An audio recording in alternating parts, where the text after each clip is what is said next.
சற்று முன் கிடைக்கப்பெற்ற மிக முக்கியமான செய்தி ஒன்று வெளியாகி உள்ளது. அமலாக்கத்துறை அதிகாரிகள் செந்தில் பாலாஜியை தொடர்ந்து ஸ்டாலினை கை வைப்பதற்கான ஏற்பாடுகளை செய்துவிட்டார்கள். தேர்தல் நடைபெறுவதற்கு இன்னும் 9 மாதங்களை இருக்கக்கூடிய நிலையில் தற்பொழுது செந்தில் பாலாஜி அவர்களிடம் இருந்து கைப்பற்றப்பட்ட ஆவணங்களின் அடிப்படையில் விசாரணை அடுத்த கட்டத்திற்கு கொண்டு சென்றப்பட்டுள்ளது.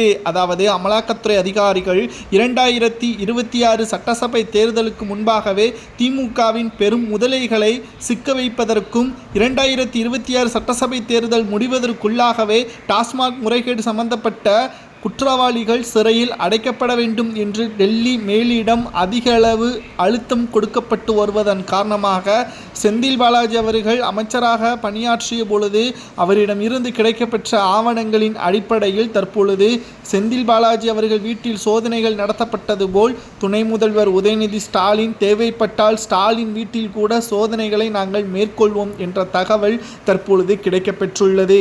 முதல்வர் வீட்டில் அவ்வளவு எளிதாக சோதனைகள் நடத்த முடியாது என்ற காரணத்தினால் துணை முதல்வர் வீட்டில் சோதனைகள் நடத்தப்பட்ட பிறகுதான் ஸ்டாலின் வீட்டில் சோதனைகள் நடத்தப்படுவதற்கான சாத்தியக்கூறுகள் இருப்பதையும் நம்மால் பார்க்க முடிகிறது. திமுகவில் ஒருவரை நல்லவர் என்று கூற முடியுமா?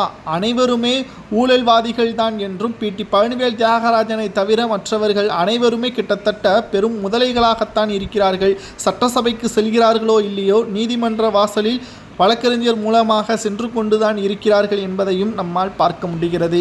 இதில் 200 தொகுதிகளுக்கு மேல் 2வது முறை நாங்கள் வெற்றியடைவோம் என்று ஆணவத்துடன் பேசி வருகிறார்கள். மக்கள் எவ்வளவு தெளிவாக இருக்க வேண்டும் என்றால் திமுக எதிர்க்கட்சி அந்தஸ்தை கூட இழக்க முடியக்கூடிய ஒரு வாய்ப்பை தமிழக மக்கள் ஏற்படுத்திவிட வேண்டும். அப்பொழுதுதான் திமுகவின் தலைமைக்கும் நிர்வாகிகளுக்கும் தம்மை விட மக்கள்தான் எஜமானர்கள், அவர்கள் கூறுகின்ற ஒவ்வொரு ஓட்டுகளும் தான் இறுதியான தீர்ப்பு என்பதை திமுகவின் நிர்வாகிகள் உணர வேண்டும். அது நடக்கும்போது தான் நிச்சயம் 2011ஆம் ஆண்டு 10 ஆண்டுகள் எப்படி திணறினார்களோ அதேபோல் அடுத்த 10 ஆண்டுகளில் நிச்சயமாக திமுகவின் நிலைமை மிக மோசமாக இருக்கும் என்ற தகவலும் தற்பொழுது கிடைக்கப்பெற்றுள்ளது.